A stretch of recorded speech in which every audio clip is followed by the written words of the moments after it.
సాయికృష్ణను పోలీసులే హత్య చేసి డెడ్ బాడీ మాయం చేశారు అని చెప్పి అఫీషియల్గా కోర్టులో ప్రభుత్వం అంగీకరించింది.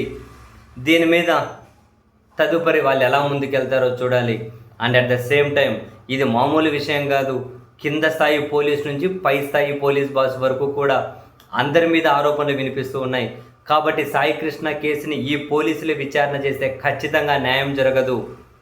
కాబట్టి ఈ విచారణను సిబిఐతో విచారణ జరిపించండి అని హైకోర్టులో ఒక ప్రజా ప్రయోజన వ్యాజ్యం దాఖలైతే ఆ వ్యాజ్యం మీద విచారణ జరిపినటువంటి హైకోర్టు ఈ విషయంలో ప్రభుత్వం ఏం చర్యలు తీసుకుంటుంది అని ప్రశ్నిస్తే అటు అడ్వకేట్ జనరల్ దమ్మలపాటి శ్రీనివాస్, లేదు మేము ఒక సిట్ నియమించాం, సిట్ విచారణ స్టార్ట్ చేసింది, సిఐ నాగరాజ్ను అరెస్ట్ చేశారు, మేము ఈ విషయంలో చాలా సీరియస్గా ముందుకెళ్తున్నాము అని చెప్పారు.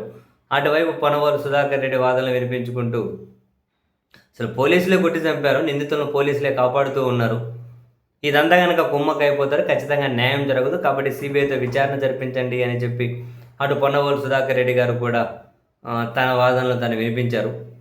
ఫైనల్గా హైకోర్టు అయితే సరే ఇప్పుడైతే సిట్ నియమించారంటున్నారు, ఆ ప్రభుత్వం విచారణ చేస్తూ అంటుంది, మరి ఏం చేస్తారో ఎంతవరకు చేస్తారో చూద్దాం అని చెప్పి సరే తదుపరి విచారణ జూలై 6వ తేదీ చేద్దాం, సిట్ ఏం విచారణ చేస్తుందో చూద్దాము అని చెప్పి హైకోర్టు అయితే తర్వాత నిర్ణయాన్ని జూలై 6వ తేదీకి వాయిదా వేశారు.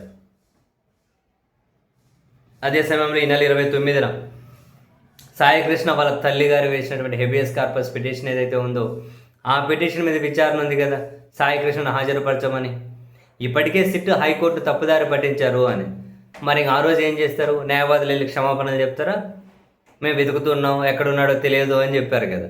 29వ తేదీ ఏం జరగబోతుంది? క్షమాపణలు చెప్తారా? హైకోర్టు ఏం నిర్ణయం తీసుకోబోతోంది? 29 ఏం నిర్ణయం తీసుకోబోతుంది?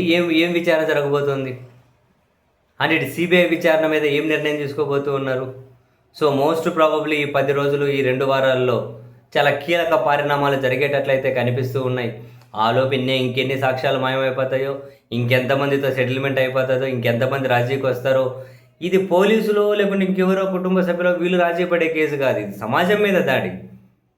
సో ప్రతి పౌరుడు ప్రశ్నించాలి.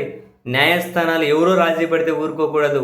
సాయికృష్ణ కేసు నిజం చెప్పాలంటే హైకోర్టు సుమోటోగా తీసుకోవాలి, దీన్ని సుమోటోగా తీసుకోవాలి.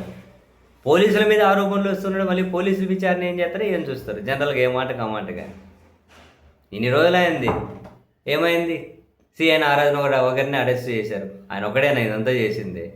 What next? మరి సిబిఐ అయితేనే థర్డ్ పార్టీ వాళ్ళు అయితే అందరినీ స్వేచ్ఛగా విచారణ చేయగలుగుతారు. వీళ్ళు ఏం విచారణ చేసుకుంటారు?